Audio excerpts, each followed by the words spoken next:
محمود خان اچکزئی نے کہا کہ نواز شریف اور مریم نواز، جب میں ان سے جیل میں ملنے کے لیے گیا تو وہاں پر نواز شریف سے کافی لوگ ملنے کے لیے آتے تھے جلوس بنا کے.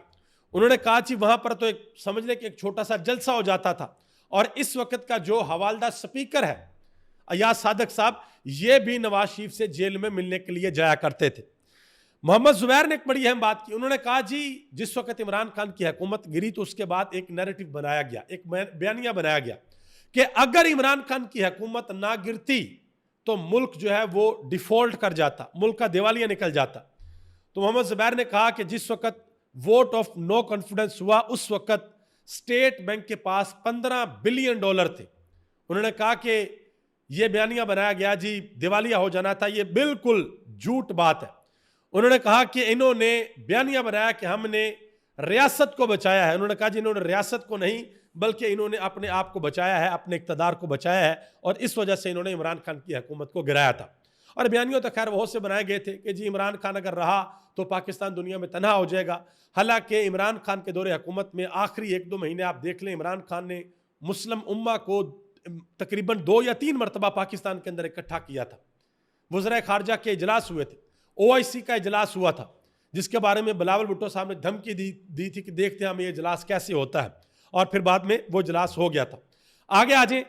محمود خان اچکزئی نے بڑی اہم بات کی. انہوں نے کہا جی ہم نے فیصلہ کیا ہے کہ پاکستان کی عوام کو منظم کیا جائے. انہوں نے کہا کہ اس غیر آئینی حکومت کے خلاف جو پاکستان کی عوام پر مسلط ہے، پاکستان کے ہر مکتبہ فکر سے درخواست ہے کہ ہمارے ساتھ متحد ہو جائیں.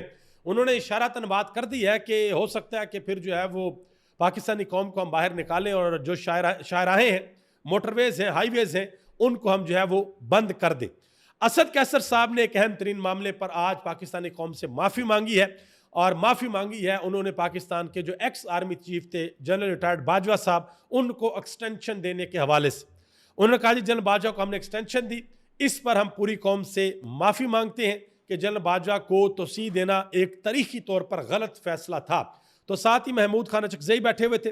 انہوں نے کہا جی ہم کسی بھی ادارے کے اندر کسی بھی ایکسٹینشن کے خلاف ہیں اور آئندہ کسی ایکسٹینشن کو سپورٹ نہیں کریں گے.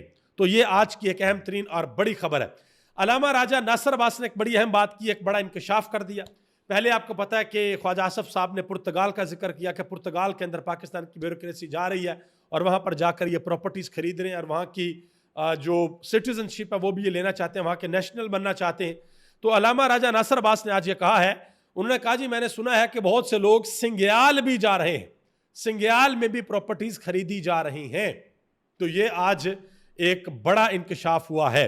آگے آج مزید محمد زبیر انہوں نے ایک بڑی اہم بات کی. انہوں نے کہا جی ہم یہ سمجھتے ہیں کہ اگر ہمیں وائٹ ہاؤس بلا لیا جائے تو سارے مسئلے حل ہو جائیں گے.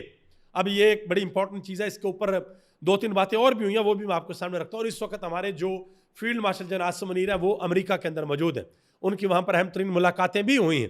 امریکہ کے اہم ترین فوجی افسر ہیں جو ریٹائرڈ ہو رہے ہیں، تو ان کی جو فیئر ویل پارٹی ہے اس کے اندر انہوں نے شرکت کی ہے، یعنی کہ وہ ایک تقریب ہوتی ہے اس کے اندر شرکت کی ہے. تو اس حوالے سے زبیر عمر نے اشارتاً بات کی ہے. انہوں نے کہا جی ہم یہ سمجھتے ہیں کہ وائٹ ہاؤس اگر ہمیں بلا لیا گیا تو سارے مسئلے حل ہو جائیں گے. انہوں نے کہا جی 1960 میں ایوب خان کو ریڈ کارپٹ ویلکم ملا، مشرف کو صدر بش بار بار بلایا کرتے تھے. انہوں نے کہا کہ کیا ہم خوشحال ہو گئے؟ انہوں نے کہا کہ 40% بچے سٹینڈرڈ گروتھ کا شکار ہیں، 2.5 کروڑ بچے سکول نہیں جا سکتے. یہ بات انہوں نے کی ہے. اس کے علاوہ اہم ترین بات کی ہے ندیم خالد لودھی صاحب نے، ریٹائرڈ لیفٹیننٹ جنرل ہے، انہوں نے بڑی اہم بات کی ہے. انہوں نے کہا کہ ایک بات اپنے ذہن میں رکھیے گا کہ ڈونلڈ ٹرمپ جس سے بھی ملے ہیں انہوں نے اپنا فائدہ ہی دیکھا. جو بھی ڈونلڈ ٹرمپ سے ملا ہے لے کر کچھ نہیں آیا، کچھ نہ کچھ ان کو دے کر ہی آیا ہے، کمٹمنٹ کر کے ان کے ساتھ آیا. انہوں نے کہا جی ہمیں اس وقت 2 باتوں کی فکر کرنی چاہیے. سب سے پہلی بات یہ کہ اگر ہم امریکہ کو پاکستان کے اندر ایکسس دیتے ہیں کہ امریکہ پاکستان آئے اور پاکستان کے سمندروں میں آ کر آف شور ڈرلنگ کرتا ہے پیٹرول کے لیے، تو کیا ہماری گوادر پورٹ چل پائے گی جس کی ساری کی ساری سیٹلمنٹ ہم نے چائنا کے ساتھ کی ہوئی ہے. دوسرا انہوں نے کہا کہ اگر ہم نے ریئر ارتھ منرل کے ٹھیکے جو ہے وہ امریکی کمپنیوں کو دے دیے تو کیا ہمارا سی پیک ہے جو سی پیک اور جو باقی سیکیورٹی معاملات ہیں کیا وہ چل پائیں گے؟ انہوں نے کہا کہ آپ صرف یہ دیکھیں کہ ہم نے 20 سال امریکہ کا ساتھ دیا ہے، تو کیا ان 20 سالوں میں ہماری غربت کم ہوئی ہے یا بڑھی ہے؟ ہمارے ملک کے اندر جو سیکیورٹی کے معاملات ہیں وہ ٹھیک ہوئے ہیں یا خراب ہوئے ہیں؟ ہمارے ملک کے اندر جو دہشت گردی ہے وہ کم ہوئی یا بڑھی ہے؟ انہوں نے کہا جی ہمیں تھوڑا سوچنا چاہیے کہ ہم نے آگے کس طریقے سے چلنا ہے۔ آگے آ جائیں جی، ماشاءاللہ پہلے شوگر کا سکینڈل آیا تھا اربوں روپے کا، پھر وہ 450 ارب روپے کا بھی ایک سکینڈل آ گیا تھا ایک وزارت کے اندر، اس کے بعد اب ماشاءاللہ 2050 ارب روپے کا ایک سکینڈل آیا ہے کہ جی پیٹرولیم کے شعبے کے اندر یہ سنگین قسم کی بے ضابطیاں ہوئی ہیں۔ ایک تو لفظ ماشاءاللہ چینج ہو گیا، کرپشن کا لفظ تبدیل کر کے بے ضابطیاں کر دیا جی۔ پہلے کرپشن ہوتا تھا، اب بے ضابطیاں ہوئی ہیں، تاکہ بعد میں جب مٹی مٹی ڈل جائے، ڈیل شیل ہو جائے تو معاملہ سارا کھلی بلی ہو جائے۔ تو یہ آپ دیکھ لیں کہ ماشاءاللہ کیا سے کیا ہو رہا ہے۔ منصور علی خان نے ایک بڑی اہم بات کی ہے جی یاسر رشید کے شو میں، انہوں نے کہا جی خواجہ آصف کا استعفیٰ یا ان سے وزارت کا واپس لیا جانا اگر یہ ہو گیا تو یہ کسی بڑے جھٹکے سے کم نہیں ہے۔ انہوں نے کہا کہ خواجہ آصف نے کھل کر اس نظام کو ہائیبرڈ نظام کہا جسے اکثر مقتدر حلقے سخت ناپسند کرتے ہیں۔ انہوں نے کہا جی اگر یہ ایک ریالٹی چیک ہے، اگرچہ یہ ایک ریالٹی چیک ہے لیکن اس کے باوجود خواجہ آصف کو اس کے نتائج بھگتنا پڑ سکتے ہیں، جو باتیں انہوں نے کی ہیں۔ انصار عباسی نے ایک بڑی اہم بات کی، انہوں نے کہا جی وزیر اعلیٰ پنجاب کے قریبی ذریعے کا کہنا تھا کہ کچھ لوگوں کے لیے سیاسی لحاظ سے یہ صورتحال مشکل ہو سکتی ہے، لیکن وزیر اعلیٰ پنجاب یہ واضح کر چکی ہیں کہ وہ سمجھوتا کرنے کی بجائے استعفیٰ دینا پسند کریں گی، کہ مریم نواز کسی قسم کا سمجھوتا کوئی نہیں کریں گی۔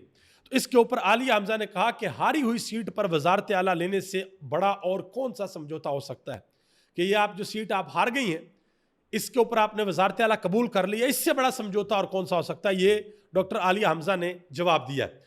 آگے آ جائیں جی، انیکا نثار کے شو میں نعیم حیدر پنجھوتا کے سامنے ذکر ہوا کہ سننے میں آ رہا ہے کہ محسن نقوی صاحب وزیر اعظم بننے کے لیے جا رہے ہیں، وہ وزیر اعظم بنیں گے۔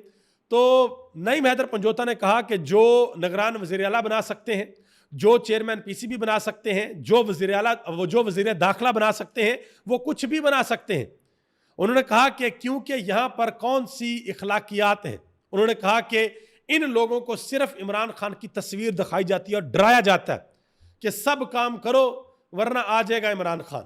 انہوں نے کہا کہ اور پھر سارا کچھ جو ہے وہ سیدھا ہو جاتا ہے۔ آگے آ جائیں جی، فیاض الحسن چوہان پاکستان تحریک انصاف کے سابق رہنما ہیں، انہوں نے عمران خان کے اوپر ایک بہت بڑا الزام لگایا ہے۔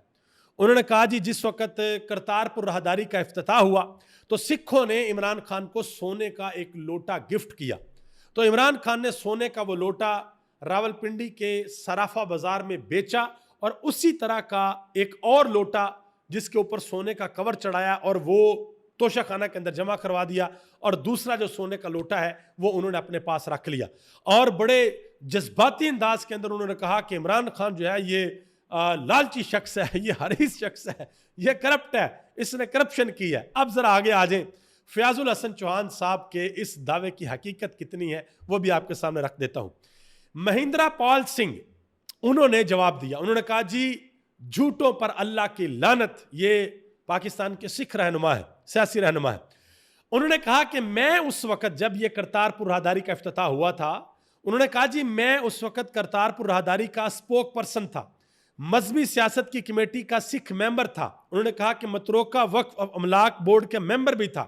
انہوں نے کہا کہ سکھوں نے ایسا کوئی لوٹا نہیں دیا۔ انہوں نے کہا کہ باقی جو پارٹی میں لوٹے تھے وہ آج اپنی اصل اوقات ضرور دکھا رہے ہیں۔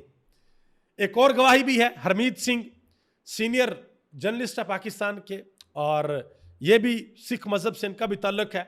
وہ کہتے ہیں کہ فیاض الحسن چوہان کا دعویٰ غلط ہے۔ انہوں نے کہا جی کرتارپور صاحب راہداری کی افتتاحی تقریب میں میں سٹیج کے اوپر موجود تھا اور اس کے تمام انتظامات معاملات پر میری گہری نظر تھی۔ میرے خاندان کا بھی کرتارپور صاحب گردوارے سے گہرا تعلق ہے۔ سونے کا لوٹا دینے کے حوالے سے یہ جو دعویٰ کیا گیا ہے یہ جھوٹا دعویٰ ہے اور بدنیتی کے اوپر مبنی ہے۔ اب ایک چیز میں آپ کو یہاں پر بتا دوں، عمران خان پاکستان کا ایک ایسا سیاستدان ہے جس کے بارے میں اگر آپ عمران خان کے دشمنوں کو بھی کہیں گے نا کہ عمران خان کرپشن کرتا ہے تو وہ کہیں گے یار کوئی اور بات کرو، یہ کرپشن والی کہانی صحیح نہیں۔ اور دنیا عمران خان کے بارے میں یہ گواہی دیتی ہے کہ عمران خان کرپٹ نہیں ہو سکتا۔ کیوں؟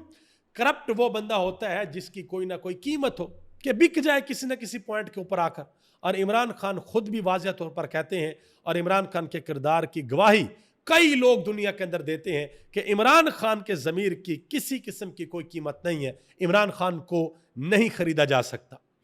حامد میر صاحب نے ایک بڑا انکشاف کیا جی. انہوں نے کہا کہ ایک شخص جو ملک ریاض اور شہباز شریف ان دونوں کے کافی قریب تھا, انہوں نے کہا کہ اس شخص نے مجھے بتایا کہ جب ملک ریاض صاحب کو یہ کہا گیا کہ آپ وعدہ معاف گواہ بننے پر مجبور کیا گیا, تو ملک ریاض صاحب نے آگے سے کہا کہ میں بہت سے راز افشاں کر دوں گا. انہوں نے کہا کہ اس سے یہ تاثر لیا گیا کہ اسٹیبلشمنٹ کے راز ملک ریاض صاحب کے پاس ہیں, اس وجہ سے ملک ریاض صاحب کے خلاف کارروائی ہو رہی ہے. مزید انہوں نے کہا کہ ملک ریاض اب یو اے ای کے شہری بن چکے ہیں. پاکستان کے اداروں نے بڑی کوشش کی کہ ان کو پاکستان لایا جائے, لیکن اب ملک ریاض نے یو اے ای کی سٹیزن شپ حاصل کر لی ہے, اس لیے ان کو پاکستان میں لانا مشکل ہے. انہوں نے کہا کہ ملک ریاض صاحب نے یہ ضرور کہا کہ اگر پاکستان کے اندر میرے اوپر کچھ ڈیوز ہیں تو وہ میں دینے کے لیے تیار ہوں. یہ بات انہوں نے کی ہے. آگے آ جائیں جی. شیر افضل خان مروت کے حوالے سے بیرسٹر عمیر نیازی صاحب نے ایک بڑی اہم بات کی. انہوں نے کہا جی شیر افضل خان مروت کی واپسی کا کوئی فیصلہ نہیں ہوا. شیر افضل مروت کو عورتوں پر تنقید سے گریز کرنا چاہیے, یہ پٹھانوں کی روایات کے بھی خلاف ہے. یہ بڑی امپورٹنٹ بات. شیر افضل خان مروت جو ہے وہ کے پی کے سے ہیں, پٹھان ہیں. تو پٹھان تو ویسے بڑے غیرت مند ہوتے ہیں, وہ کبھی بھی عورتوں کے بارے میں اس طرح کی فضولیات کبھی ایسی بات نہیں کرتے. اور پھر اپنا لیڈر جس کو عمران خان کہتے ہیں اب میرا لیڈر ہے, اس کی فیملی کے بارے میں الزامات اور عجیب و غریب قسم کی باتیں کرنا, جی علیمہ خان اسٹیبلشمنٹ کا پروجیکٹ ہے, یہ وہ دس اینڈ دیٹ. اور شیر افضل خان مروت کی ایک لائیو شو کے اندر بھی اچھی خاصی عزت افزائی ہوئی ہے.